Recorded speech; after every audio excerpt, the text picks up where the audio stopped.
मेरी अस्थियों को तब तक ना बहाया जाए जब तक मुझे इंसाफ नहीं मिलता, और यदि मुझे इंसाफ नहीं मिलता मेरी अस्थियों को कोर्ट के बाहर गटर में बहा दिया जाए। 9 दिसंबर का 90 मिनट का 40 पन्नों का जो 40 पेजेस का आत्महत्या वाली सुसाइड नोट था, उसने पूरे देश की आंखें खोल दी हैं और पूरे देश को आईना दिखाया है कि क्यों जब भी बात आती है पारिवारिक समस्याओं की, यौन शोषण की बात आती है, हम क्यों हमारा नजरिया केवल एक तरफ का होता है, क्यों हम सिक्के के दूसरे पहलू को नहीं देखते। हुआ क्या, कभी भी कोई पारिवारिक समस्या होती है, कोई यौन शोषण होता है, हम हमेशा ये मानकर चलते हैं पहले से ही, चाहे वो पुलिस कर्मी हो, शासन हो, प्रशासन हो, कि पुरुष की ही गलती है। हम महिलाओं की गलतियों को नजरअंदाज कर लेते हैं, जिसके कारण क्या हुआ, 9 दिसंबर को एक नौजवान पेशेवर जो अच्छे अदद नौकरी करता था, वो उसको आत्महत्या करनी पड़ गई। जो अपने भविष्य में क्या कुछ नहीं कर सकता था, देश के लिए क्या कुछ नहीं कर सकता था, समाज के लिए क्या कुछ नहीं कर सकता था, वो जुडिशरी, वो इस प्रकार के कानूनों की भेंट चढ़ गया। तो देखिए दोस्तों, इस प्रकार से, और हम आपसे बात करेंगे आज इस वीडियो में, बात करेंगे जिस प्रकार से जब निर्भया कांड हुआ था ना, उसके बाद काफी सारे संशोधन हो गए थे, काफी सारे कानून आ गए थे, लेकिन अब ये लहर आएगी। आज तक कोई कानून नहीं है, पुरुषों के लिए कोई कानून नहीं बनाया गया है इस प्रकार का कि यदि कोई महिला प्रताड़ित का आरोप लगाती है तो उसको सिद्ध करने के लिए घिस जाता है, पूरा पुरुष चला जाता है, और यहां तक कि आत्महत्या करने की भी नौबत आ जाती है। और ये हम नहीं बोल रहे, ये कोई मैं जोश में नहीं बोल रहा हूं, बहुत बड़ा वीडियो होने वाला है ये, जोश में नहीं है, ये सुप्रीम कोर्ट की वार्निंग भी आई है कुछ समय पहले, 2 दिन पहले आई है। सुप्रीम कोर्ट ने स्पष्ट कहा है निचली अदालतों को कि आप ये यौन शोषण या जो दहेज प्रताड़ना वाले जो कानून है ना, इसका दुरुपयोग हो रहा है, आपको सजग रहने की जरूरत है, हिदायत दी है। यानी जब सुप्रीम कोर्ट बोल चुका है तो उसके आगे तो क्या है। देखिए दोस्तों, अभी इस वीडियो में हम बात करेंगे संक्षिप्त में कि क्या थी घटना बेंगलुरु की, लेकिन हम पूरी जानकारी आपको नहीं देंगे। ये चैनल है, जानकारी चाहिए तो आप समाचार पत्रों में जाकर देख सकते हैं, और 90 मिनट का भी जो वीडियो है, जो अतुल सुभाष का वीडियो है, आप उसको देख सकते हैं, आपको सारी इंफॉर्मेशन मिल जाएगी। ये जागरूकता वाला वीडियो है, ये हम संक्षिप्त में बात करेंगे कि क्या घटना थी, ऐसी घटनाएं पहले हो चुकी हैं कि नहीं हो चुकी हैं, और इस घटना के बाद आपको किस प्रकार से सजग रहना चाहिए, और किस प्रकार से यदि अगर आपकी मदद कोई नहीं कर सकता तब आप अपनी मदद कैसे कर सकते हैं। देखिए, आत्महत्या कोई विकल्प नहीं होता, आप अपनी जिंदगी को, अपने जीवन को समाप्त कर देंगे, ये कोई हल नहीं होता। हल होता है लड़ने से, लड़ना पड़ेगा आपको, अगर जीवित रहना है तो लड़ना पड़ेगा। तो मूलतः समस्तीपुर के रहने वाले अतुल सुभाष, ये बेंगलुरु में एक निजी कंपनी में कार्यरत थे, निजी कंपनी में एक डाटा साइंटिस्ट के तौर पर वहां पर कार्यरत थे। अब मैट्रिमोनियल वेबसाइट के थ्रू माध्यम से 2019 में इनकी बातचीत होती है नितिका सिंघानिया से, जो कि खुद ही बेंगलुरु में एक कंपनी में कार्यरत थी। 2019 में इनकी दोनों की शादी हो जाती है, और 2020 में इनको एक बेटा भी होता है। अब अतुल ने अपनी वीडियो में ये साफ बोला है, अपने उसमें आप देख लीजिएगा कि उनकी जो वाइफ यानी नितिका सिंघानिया के ऊपर आरोप है कि वो एक सामाजिक महिला नहीं थी, वो एक सामाजिक महिला नहीं थी, वो मतलब उन पर कहीं ना कहीं बहुत सारी चीजें, बहुत आरोप है, आप वो देख लीजिएगा, उसमें सामाजिक महिला नहीं थी। अब होता क्या है कि ये आती हैं व्यापार बैकग्राउंड से आती है, मतलब इनके जो चाचा हैं, शायद मुझे मालूम नहीं है कि कौन से व्यापार में, लेकिन ये व्यापारिक माहौल से आती है। अब ये क्या होती है, ये सुभाष को कहती है कि मेरा जो भाई है, मेरा भाई एक व्यवसाय शुरू करना चाहता है, उसकी मदद के लिए कुछ पैसे हम उन्हें दे देते हैं। ये क्या करते हैं, सुभाष 20 से 25 लाख रुपए उनको दे देते हैं वहां पर। अब जब 20 से 25 लाख दे देते हैं तो उनकी फरमाइशें बढ़नी शुरू हो जाती है। अब ये और प्रेशर डालते हैं कि और उनको पैसा चाहिए, लेकिन सुभाष सीधे तौर पर स्पष्ट रूप में ये कहते हैं कि मैं ऑलरेडी 20 से 25 लाख रुपए दे चुका हूं आपको, आप उनको लौटाने के बजाय मुझसे और मांग रहे हैं, तो अभी फिलहाल मेरे पास नहीं है, मुझ पे नहीं है। अब क्या होता है, इसी प्रकार से ताजा चलती रहती है, थोड़ी बहुत कहासुनी होती है। नितिका अपने बेटे को लेकर चली जाती है जौनपुर, और जौनपुर में जाकर जो फैमिली कोर्ट होता है, वहां पर प्रिंसिपल फैमिली कोर्ट में जाके केस दर्ज कर देती है सुभाष के अगेंस्ट। लेकिन यहां पर 2 बात निकल कर आती है, जौनपुर कहां रह गया, बेंगलुरु कहां रह गया। जौनपुर क्योंकि नितिका का होम टाउन था, वहां पर अब होता है ना, जिसके होम टाउन जहां होगा, बातचीत हर जगह ही अच्छी होती है उनकी, तो वहां पर चली गई। अब इन्होंने वहां पर जो महिला कोर्ट है, वहां पर लगभग 2 साल में 9 केस दायर किए हैं। लेकिन यहाँ पर केसों को बाद में करेंगे, लेकिन देखिए कोई भी परिस्थिति होती है, कोई जो कोर्ट जो केस होता है ना, वो 2 प्रकार से मतलब अमूमन होता है। पहला, जहां पर दंपत्ति अपने जीवन व्यतीत कर रहे हैं, वहां पर या तो केस हो क्योंकि दोनों को सहूलियत हो, या तो जहां पर दुर्घटना हुई, यदि अगर कोई दुर्घटना होती है वहां पर। लेकिन उसने क्या किया, बेंगलुरु कहां रह गया और आपका जौनपुर कहां रह गया, परेशान करने की नसीहत थी। अब यहां पर जो है एंट्री होती है, यहां पर आती है माननीय जज रीता कौशिक जी, जिन्होंने सुभाष की वीडियो में यदि अगर आप बोले जिन्होंने आग में घी डालने का काम किया है, देखिए आप इतने ऊंचे पद पर बैठिए, स्पष्ट रूप से अभी आप हम आपकी बात नहीं करेंगे, लेकिन जो सुभाष की वीडियो में जाए, दरअसल देखिए स्पष्ट अभी तक सिद्ध नहीं हुआ है, लेकिन बहुत गंभीर आरोप लगाए हैं सुभाष ने हमारी माननीय जज के ऊपर भी कि किस प्रकार से जज चाहती तो सारा एक समझौता कर सकती थी, लेकिन जज ने नहीं किया। अभी हम उस बात पर नहीं जाएंगे, इतने ऊंचे पद पर बैठी हुई हैं, जब तक ये सिद्ध नहीं हो जाता, और जिस दिन ये सिद्ध हो गया आपको कटघरे में आना होगा और आप कटघरे में आके बातें करेंगी। ये स्पष्ट रूप से मैं अपने चैनल के माध्यम से आपको चुनौती देता हूं, लेकिन अभी क्या, अभी सिद्ध नहीं हुआ है, अभी हम आपकी बात नहीं भी करेंगे। इतने बड़े औहदे में क्या बात मालूम, मुझके मेरे ऊपर ही कुछ आरोप हो जाए। देखिए वीडियो की बात अगर यदि हम करें तो जो 90 मिनट का वीडियो है वो किसी आम जन ने नहीं बनाया है। सुभाष जो कि क्लियर बोला है, उसने शांति से बोला है, इतना उच्च पद पर बैठा हुआ व्यक्ति ने जो बात की है वहां पर, वो ऐसे हवा में वीडियो नहीं बनाया है 90 मिनट का। उसमें एक ही चीज रखी है कि किस प्रकार से प्रताड़ना का आरोप लगाया है जज महोदया के ऊपर भी। जब केस होगा, जब कुछ सिद्ध हो जाएगा, उसके बाद तो हम बात करेंगे जज महोदया जी की। लेकिन अभी वीडियो की बात करें तो वीडियो में क्या कहा गया है कि जब जब सुभाष वहां आते थे, कोर्ट में पहुंचते थे, तो वहां पर क्या होता था, उनको कहीं ना कहीं अपमान, तंज का सामना करना पड़ता था बहुत बार, और जज महिला भी नहीं रोकती थी उनको। बहुत बार तो ऐसा हुआ है कि जैसे जब सुभाष ने जज महोदय से कहा है कि ये मुझ पे डिमांड कर रहे हैं, दरअसल पहले क्या है, समझौता इनका हुआ था 1 करोड़ रुपए देने थे नीतिका को और 40,000 रुपए देने थे जो उनके बेटे के मेंटेनेंस के लिए। लेकिन जब वो तैयार हो गया कि ठीक है समझौता मैं कर लेता हूं, इन चीजों से निजात पा लेता हूं क्योंकि मुझे अपने व्यवसायिक जीवन को भी देखना है, लेकिन उसके बाद क्या होता है, नीतिका 1 करोड़ से पहुंच जाती है 3 करोड़ में। जब माननीय जज महोदया जी को सुभाष कहते हैं कि इन्होंने रकम बढ़ा दी, तो वो कहते तो क्या हुआ, तुम दे सकते हो ना, तुमको तो इतना पैसा है तो दे दो, तुम्हारी पत्नी तो आरोप लगा दिया तो क्या है। यहां पर ये आए दिन की बात है, ये बात हुई है, ये बात आप वीडियो में देखिएगा आए दिन की। फिर सुभाष जब लास्ट समय में, मतलब जब आखिरी बार वहां पर अंतिम ग्रुप में जाते हैं, तो वो हवाला देते हैं एनसीआरबी का, कि एनसीआरबी एक डाटा पेश करते हैं जज महोदया जी के सामने, वहां पर नीतिका भी बैठी रहती है, कि एनसीआरबी का एक डाटा है कि पुरुष कितने पुरुष हैं जो 498 मतलब जो कानून बना हुआ है दहेज उत्पीड़न का, इससे काफी सारे जो पुरुष होते हैं वो आत्महत्या कर लेते हैं। उसमें नीतिका तंज कसती है कि तुम क्यों नहीं कर लेते आत्महत्या। और जज महोदय आपके सामने जो वीडियो में आ रहा है, आपके सामने ये बात हुई और आप भी हंसती हैं। अगर वीडियो की बात करें आप भी हंसती हैं। आप इतने ऊंचे पद पर बैठी है कि भावनाओं से चलेंगे आप। खैर आपकी बात में करेंगे, ये सारी बातें होती हैं। तो यानी और जब बाहर आता है अतुल सुभाष, तो उसके सामने सासू मां, उनकी मदर इन लॉ कहती है तुम अभी तक जीवित हो, हमें तो लगा तुमने आत्महत्या कर ली। इस प्रकार से गंभीर आरोप लगाए हैं वीडियो में सुभाष ने। और ये जो वीडियो बनी है ना, ये वीडियो हमारे माननीय राष्ट्रपति द्रौपदी मुर्मू जी को भी गई है, और साथ साथ में जो बहुत से संगठनों में गई है वीडियो। इसी के ऊपर सुप्रीम कोर्ट ने भी कहा है, ये हिदायत दी है निचली अदालतों में कि आप जो ये कानून बना है ना जो महिलाओं के लिए, इसके ऊपर जो दुरुपयोग हो रहा है, इसमें जो दहेज का दुरुपयोग हो रहा है, इस कानून के ऊपर आप जरा गहरी नजर रखिए। कभी बार ऐसा तो सुप्रीम कोर्ट भी कह रहे हैं कि ये सारी व्याख्या होती है। देखिए सबसे पहले बात हम ये करेंगे कि महिलाओं के ऊपर जो यौन शोषण के जितने भी कानून है उनका हम भरपूर तौर से समर्थन करते हैं, क्योंकि आए दिन हजारों ऐसे मामले आते हैं जिनमें महिलाओं का उत्पीड़न होता है। ये हम बिल्कुल स्पष्ट कह रहे हैं, जो दोषी है उनको सजा मिलनी चाहिए, उसमें हम आगे। लेकिन यदि आपको इतना भी जरूर सोचना चाहिए कि दूसरा पक्ष क्या है, कहीं ऐसा ना हो, क्योंकि पुरुषों के लिए कुछ भी नहीं है, हम कुछ भी नहीं कर सकते, हम केवल चक्कर काटते रहेंगे और अपने परिवार को भी चक्कर कटवाते रहेंगे। ये है पुरुषों के लिए, कुछ नहीं है। तो आपको ऐसे नियम कानून बनाने होंगे जो दोनों पर न्यूट्रल हो, आप भावनाओं से नहीं चल सकते। और इसमें एक बात और होकर आती है कि मैं इसमें सबसे बड़ी गलती, सबसे बड़ी गलती, सबसे बड़ा दोष अतुल सुभाष को भी दूंगा। कोई नहीं दे रहा होगा, मैं दूंगा। आप लड़े, इतना लड़े, आपने इतनी वीडियो बनाई, ये वीडियो आपने पहले क्यों नहीं बनाई, और बनाई तो फिर पोस्ट क्यों नहीं की? आप क्यों आत्महत्या आपने कर ली?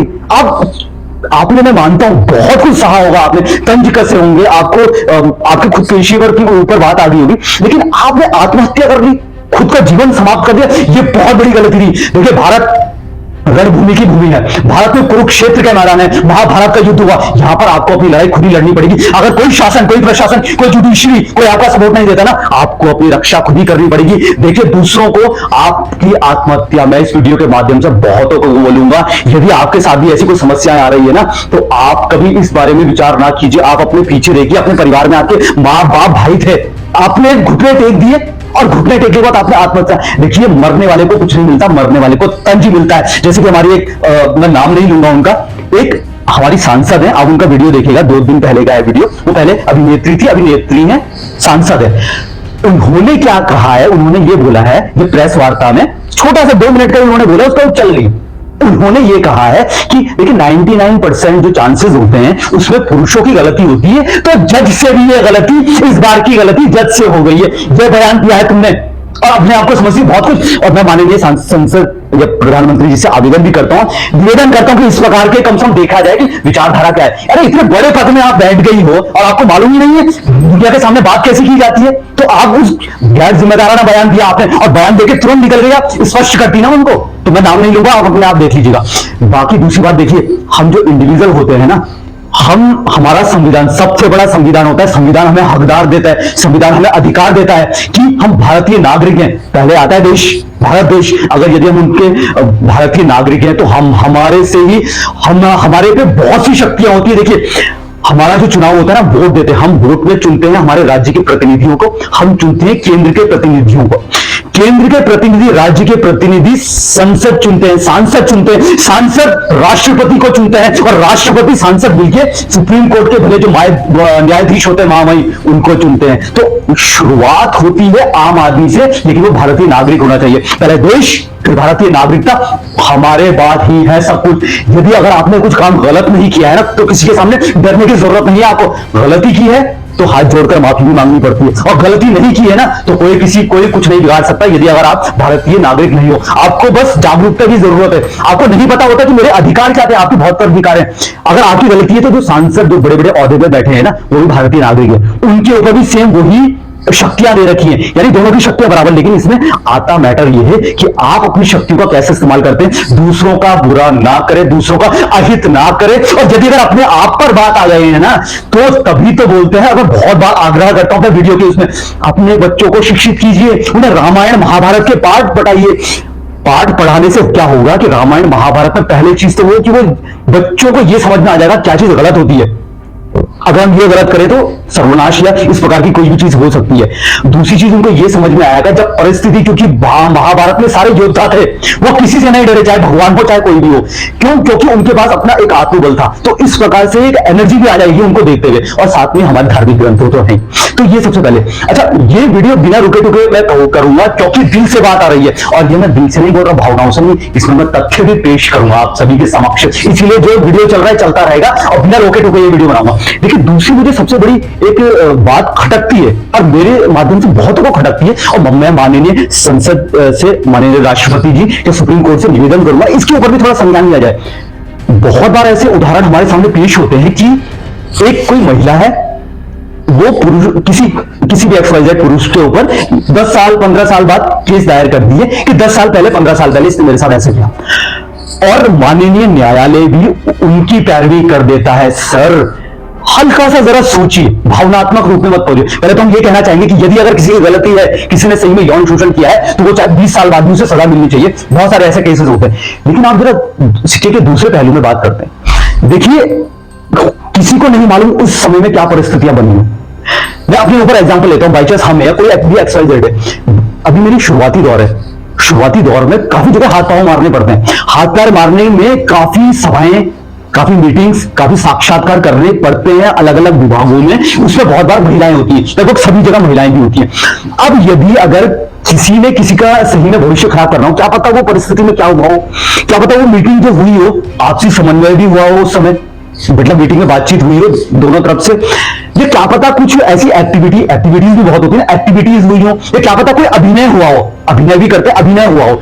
अब उसमें क्या हुआ कि किसी ने फिल्मांकन कर दिया उसका, इतनी सी एक्टिविटी का, या पिक्चर खींच ली, फोटो खींच ली, ठीक है, उसके बाद सुरक्षित रख दिया, ठीक है, या किसी महिला ने गंभीर। अब बाद में जब XYZ या जो भी है वो सफल हो जाता है, या कल के दिन में मैं सफल हो जाता हूं, और उसके बाद कोई बोले आकर कि इसने मेरे साथ ऐसा ऐसा किया था, ये वीडियो फुटेज है, तो सर आपको हल्का सा तो सोचना पड़ेगा कि क्या है ये मैटर। आप देखिए ना, आज जो मैं हूं, तो मैं क्या 15 साल पहले भी ऐसा ही था, 10 साल पहले भी ऐसा ही था, नहीं था ना, और आज से 10 साल पहले ऐसा रहूंगा नहीं। तो ये चीज देखिए, मानसिकता भी तो होती है, विचार क्या पता उस समय परिस्थिति क्या थी, आपको कैसे मालूम। लेकिन देखिए सबसे बड़ी विडंबना है कि इसके ऊपर किसी ने ध्यान ही नहीं दिया। ऐसा कोई कानून नहीं है। आपको बता दो, कोई महिला कभी भी आके किसी के पुरुष के, आप आए दिन देखते होंगे, अभी कुछ समय पहले एक वर्ल्ड तौर पर, विश्व तौर पर एक रैली का आयोजन किया गया था। मैं नाम भूल रहा हूं उसका, आप गूगल में जाके देखिए। उसमें काफी सारी महिलाएं आ गई थी रैली में। उन्होंने अलग अलग प्रकार से ये बताया कि इस वक्त इस पुरुष ने ये किया था 15 साल पहले, 20 साल पहले। तो ये क्या सही में आप खुद ही सोचिए, लॉजिकल बात है ये? मैं सफल हो जाऊं आज से 10 साल 15 साल बाद, कोई भी महिला आएगी वो आज की बात या आज से 5 साल पहले की बात करेगी, इसने मेरे साथ ऐसा किया। तो अब क्या मैं अपनी सारी एनर्जी उसके ऊपर लगा दूं? जो मुझे अपना भविष्य बनाना है, देश के लिए कुछ करना है, मैं देश के लिए कुछ ना करके, समाज के लिए कुछ ना करके सारा अपना दिमाग वही लगा दूं कि मैं मैं कोर्ट के चक्कर काटता रहूं, या मैं उस महिला के आप पीछे लगा दूं कि ये है वो है? ऐसा नहीं होता। और क्या पता, और सबसे मेन चीज है, आप कैसे प्रूव करोगे? आपको ऐसा कुछ करना, जैसे नार्कोटिक टेस्ट होता है, इस प्रकार के काफी, या तो आप सीधा वो करें, दोनों हो जाएंगे।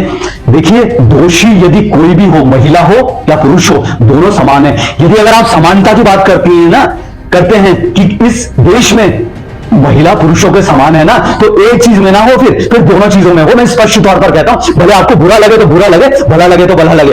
यदि दोषी महिला भी है ना, महिलाओं के लिए वही कानून होने चाहिए जो कानून पुरुषों के लिए है। मैं पुरुषों की पैरवी नहीं कर रहा हूं इस समय, लेकिन मैं स्पष्ट तौर पर कह रहा हूं, बहुत सारी ऐसी बातें आई हैं। अब बात करते हैं कि और भी क्या क्या क्या ये पहली घटना नहीं है ये। एक शोध में ये भी देखा गया, एक डाटा आया, उस डाटा में ये देखा गया कि 10, यदि अगर एक एवरेज, ऑन एन एवरेज 10 लोग आत्महत्या करते हैं ना एक दिन में, उसमें से 6 से 7 पुरुष होते हैं और बाकी महिलाएं होती हैं। इतनी बड़ा जो डेटा आया है, ये डेटा सार्वजनिक आया है, ऐसा नहीं बोल रहा हूं कि मैं ही बोल रहा हूं। सुप्रीम कोर्ट, अब बड़े बड़े संगठन भी आगे आ गए हैं। 2-3 दिनों से मैं देख रहा हूं, आए दिन कुछ ना कुछ हो रहा है। 2-3 संगठन भी आगे आ गए हैं, क्योंकि उनको भी मालूम है कि कुछ ना कुछ तो गलत हो रहा है। अब देखिए, इसमें मैं छोटी सी जो हम बात कर रहे थे तो थोड़ा आगे लेके जाते हैं। अभी उत्तराखंड की बात है, अखबार में देखिएगा।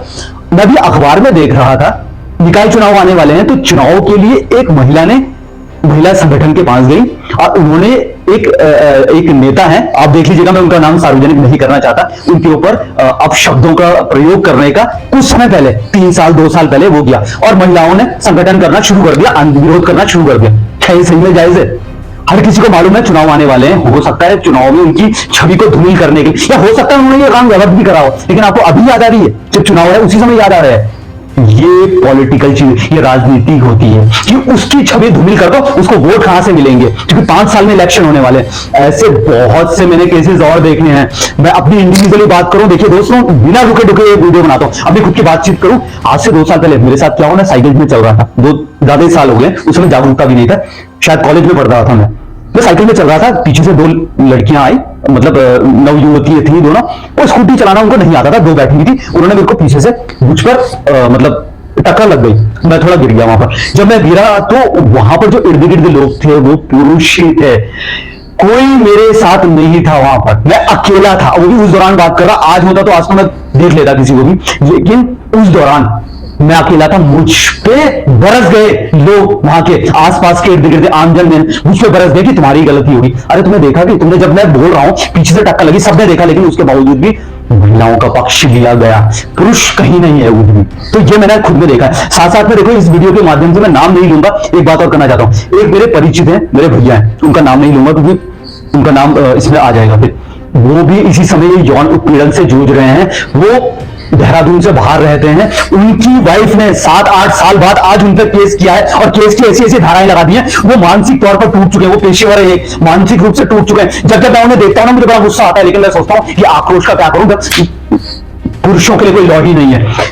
जब वो एक चीज सेटल करते हैं तो कोर्ट से संबंध दूसरे का आ जाता है। उनकी वाइफ, क्योंकि वो वहीं बैठी है, और ये भी सेम वही है, वो कहीं और बैठे हैं, उत्तर प्रदेश की घटना है, नाम नहीं लूंगा, और उनकी वाइफ कहीं और, उनकी वाइफ ने उस जगह तो केस दर्ज कर दिया। उनको महीनों में इतने चक्कर काटने पड़ते हैं कोर्ट के, वो जा जाके परेशान हो जाते हैं, इतने पैसे दे चुके हैं, लेकिन उसके बाद भी वो सोच रहे कि मुझे छोड़ दो, हमें छोड़ दो, हम तलाक मांगते हैं, उसके बावजूद भी वो तलाक नहीं दे रही है। इतनी बड़ी विडंबना है ये। तो यहाँ पर क्या है, पुरुषों का तो कुछ है ही नहीं, हर कुछ महिलाओं का है। साथ में एक और वाक्य बताऊं आपको, 2 साल पहले का, मेरे मित्र हैं, अपना खुद का बात कर रहा हूं, लेकिन कहीं आपको ऐसा ना लगे कि रटी रटाई स्पीच नहीं बोलूंगा, खुद की बात करूंगा जो मैंने देखा है। हमारे एक मित्र हैं, उनके भैया के साथ भी ऐसे हुआ, थोड़ी उनकी दाम्पत्य जीवन में थोड़ी कुछ परेशानी हुई। उनकी जो वाइफ है वो चली गई, उन्होंने कोर्ट में जाके कर दिया कि हम अब अलग हो जाएंगे, डाइवोर्स ले लेंगे, तलाक ले लेंगे। जब हम तलाक करवाने, समझौता करवाने वहां पर गए, कोर्ट में सब कुछ हो गया, उसके बाद आते हैं थाने में, क्योंकि अंतरिम में थाने में वहां पर एफिडेविट बनता है।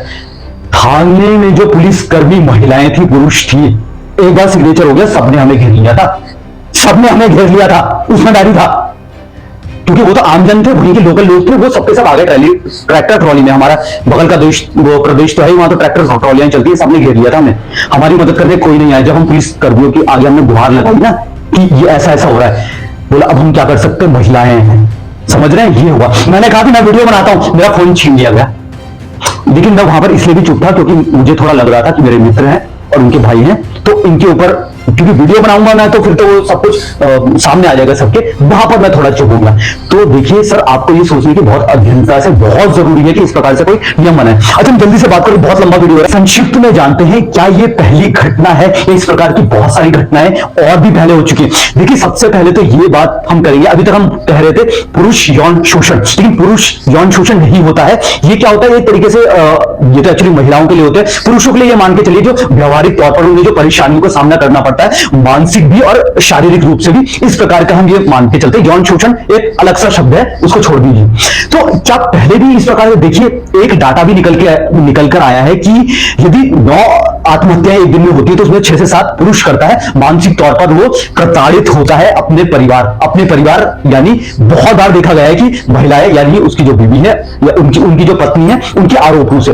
तो ऐसी बहुत सारी घटनाएं, जैसे अभी एक जो सब इंस्पेक्टर हरीश जी के साथ हुआ था, या प्रोफेसर दीपांशु के साथ हुआ था, एक संदीप पासवान जिनका एक वीडियो भी है, 20 मिनट का उन्होंने भी वीडियो अपना जारी किया था सोशल मीडिया में, और साथ में उन्होंने अपने 20 पन्नों की 20 पेजेस की उन्होंने अपने सुसाइड नोट भी लिखा था। क्या एक ऐसे ही मामला तमिलनाडु का भी थे, तमिलनाडु में अनिल, जिनकी शादी को केवल 2 महीने हुए थे, 2 महीने में ही उनकी पत्नी से अनबन या इस प्रकार से कोई समझौता कुछ नहीं हुआ, मतभेद के कारण उनकी पत्नी चली जाती है। केवल 2 महीने की शादी हुई थी, शादी हुई केवल 2 महीने हुआ था, पत्नी चली जाती है अपने मायके, वहां से वो केस दायर करती है।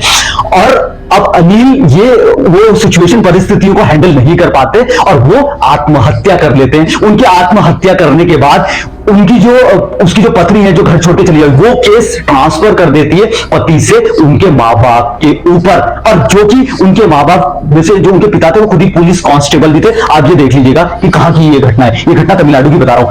ऐसा हुआ और 1.5 साल तक जो पुरुष थे उनकी ओर से कोई भी एफआईआर दर्ज नहीं की अदालत पर, वहां से 1.5 साल हो गया था। सोचिए, यानी माँ बाप ने पहले तो अपने बच्चे को जन्म दिया, उसकी परवरिश की, उसको अच्छी शिक्षा दीक्षा दी, उसकी शादी की, क्योंकि मेरा लड़का सेटल्ड हो जाए लाइफ में। उनको क्या मालूम था सेटल्ड ऐसा होगा। 2 महीने की शादी थी, वो आत्महत्या कर दी, सारा का सारा केस। अब वो माँ बाप के बारे में सोचें जो पूरी उम्र भर, ताउम्र, जब तक उनकी मृत्यु नहीं हो जाती तब तक वो केस झेलते रहेंगे, वो भी किसका, उसकी बहू का, जो कि उसका लड़का नहीं रहा दुनिया में।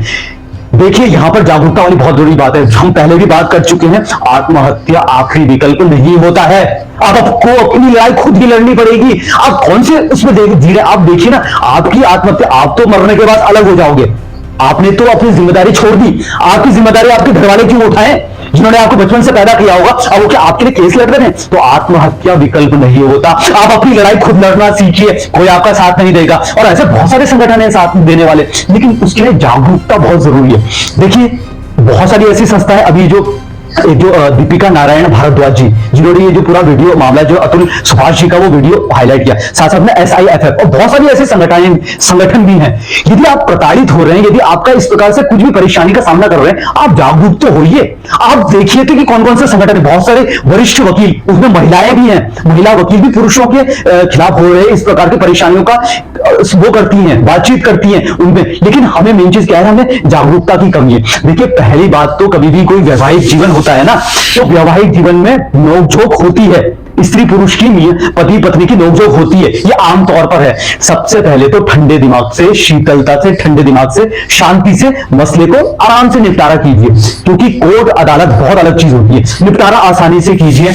पुरुषों का तो काम ही शांति बनाए रखना होता है, तो शांति बनाकर सोचिए कि जो मसला है, जो भी चीज है, वो आसानी से समाप्त हो जाए। लेकिन यदि कोई विकल्प नहीं बचता, अगर महिला ने ठान ही लिया है कि वो केस करेगी और आपका साथ कोई देने वाला नहीं है ना, अपना साथ दोस्तों खुद ही देना पड़ता है। और यदि अगर आपको संकोच होता है ना किसी भी प्रकार का कि मैं किस प्रकार से करूं, इस प्रकार के संगठन के पास जाइए, जागरूकता फैलाइए। अगर आपको नहीं लगता है कुछ, कोई आपका साथ नहीं देता, कॉल कीजिए हमें 9720080880, हमारी टीम से संपर्क कीजिए। मेरी टीम जवाब नहीं देती, हम हिमांशु कोटाना, मैं डायरेक्ट आपके सवालों का जवाब दूंगा। आपकी कोई भी परेशानी है, अगर आप बोलने में कतराते हैं, हम अपने सोशल मीडिया के माध्यम से आपकी बात पहुंचाएंगे, जहां तक हमारे पॉसिबल हो सके, और सोशल मीडिया नहीं, अगर वैसे आएगा तो ग्राउंड लेवल पे भी जाकर हम बात पहुंचाएंगे। लेकिन हम ये मानते हैं कि जिस प्रकार से निर्भया हत्याकांड हुआ, उसके बाद काफी सारे कानून में संशोधन हुए, तो अब जो ये अतुल सुभाष का केस है, इसके बाद जो पुरुषों के लिए कुछ भी नहीं था, अब हमारी यही जागरूकता रहेगा और अब हम इस मुहिम को छोड़ने वाले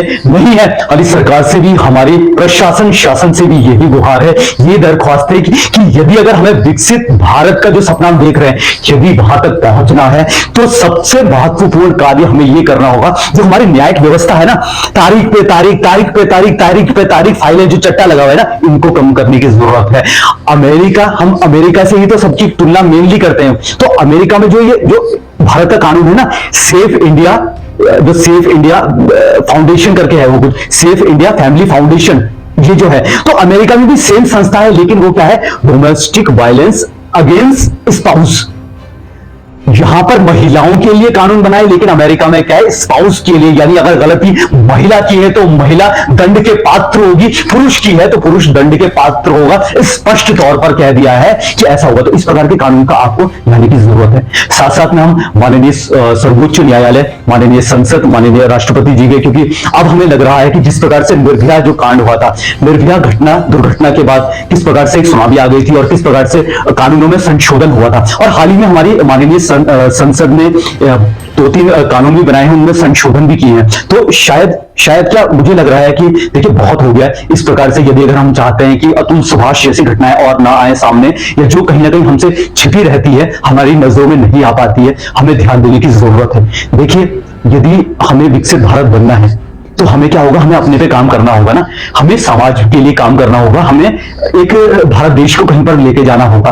लेकिन उसमें क्या है, जब हम मानसिक तौर पर बिल्कुल खुले फ्री रहेंगे, यदि हम ये छोटी मोटी उलझनों में पड़े रहेंगे तो बहुत खराब है। साथ साथ में मैं हर किसी से यही कहूंगा कि आप कृपया करके कुछ संशोधन बनाएं, कुछ ऐसे कानून को रखिए कि जो पुरुषों के लिए भी काम करें।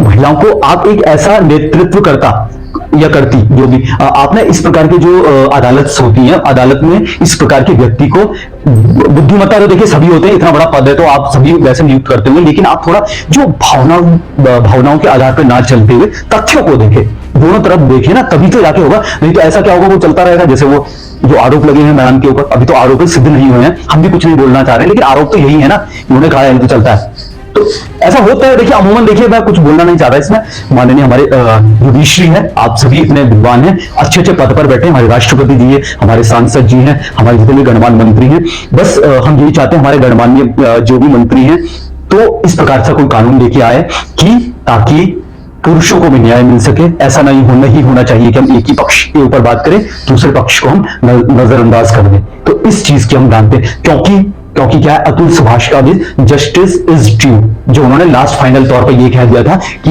मेरी अस्थियों को आप तभी प्रवाह करना जब मुझे न्याय मिल जाएगा। इससे ऊपर मैं कुछ नहीं बोलूंगा और हमारी टीम कुछ नहीं बोलेगी। बहुत बड़ी बात है ये, और आप सभी समझते होंगे इतनी बड़ी बात को कि जस्टिस इज ड्यू उनके आखिरी शब्द थे। तो हम सबसे पहले तो अपनी पूरी कोटनाला केदार टीम की ओर से जो दिव्यांगत हैं उनको नमन करेंगे, और भगवान जी उनको अपने मार्गदर्शन दें, उनके अपने चरण कमलों में उनको आशीष प्रदान करें।